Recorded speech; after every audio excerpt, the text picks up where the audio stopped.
Waterfall Garden, designed by landscape architects Masao Kinoshita and associates Sasaki, Dawson, and DeMay, is a 48,000 square foot pocket park in the heart of Pioneer Square, Seattle. This modernist-style Japanese garden is a commemoration of the UPS company in its first location and provides a place for workers around the area and visitors alike to visit and experience the feelings of peace and tranquility that Japanese gardens are intended to induce. Upon walking into this space, you'll hear loud noises of water coming from the dramatic 22-foot waterfall that is surrounded by Japanese native trees and foliage, such as Japanese maples and Tenyosho pines planted amidst lily ground turf cover. Potted azaleas, rhododendron, David viburnum, and sarcoca are scattered about the garden. The waterfall garden has both upper and lower elevations. The upper elevation of the garden is an L-shaped terrace that can be entered from the street level through an iron gate. Here on the terrace, there are movable chairs and tables, potted plants, and modern granite water displays. The lower level is a patio that can be accessed via ramp and contains the same features as a terrace.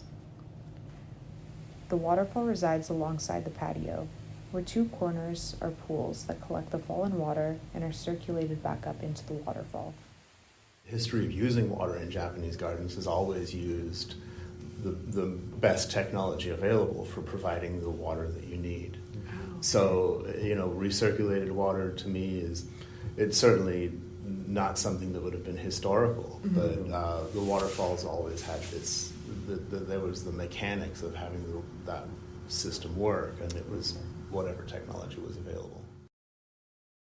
As this park currently sits in the old lot where the first UPS building once sat and was created with the intention of creating a space of beauty and respite to honor the 100-year anniversary of the founding of the UPS, it can be viewed as a corporate landscape. Recently, these landscape trends have resulted in the integration of green spaces within the workspace, encouraging workers' interaction with nature. But these landscapes also work to benefit the company. When thinking about the waterfall garden in this context, even if the on-site signage is small, there is still the subliminal connection between the garden and the company.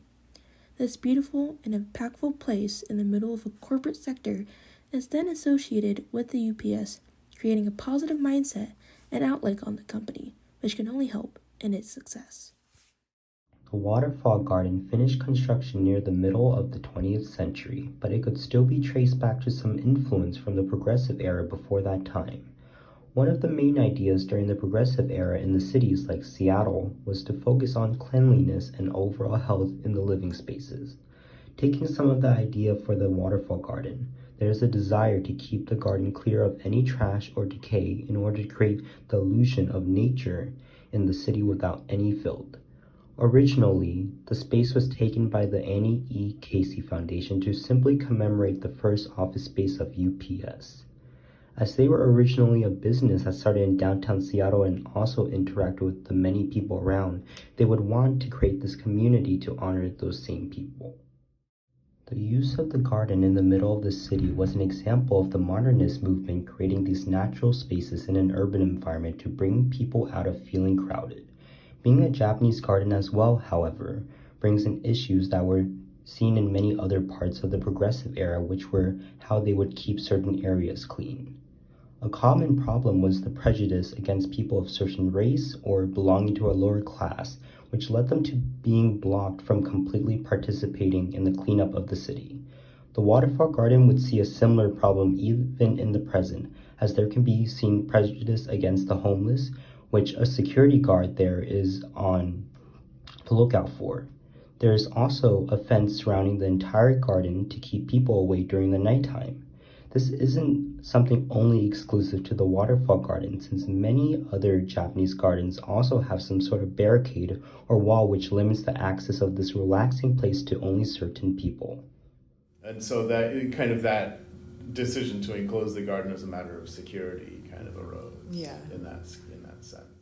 There was probably no security guard at the beginning of when the garden was finished, but in order to create an ideal space for people, they had to make sure there wasn't any trash inside, With the rise of homelessness in Seattle, they saw this as a concern that would have gone against the idea of the Waterfall Garden being a place for people to want to visit. There haven't been any other changes to the garden since turning the pocket park into a Japanese garden and eventually adding more security to it. Its use as a calming place has remained the same to this day, as there is still a need to ease Seattle workers from the stress of city life, especially after the recent pandemic as well.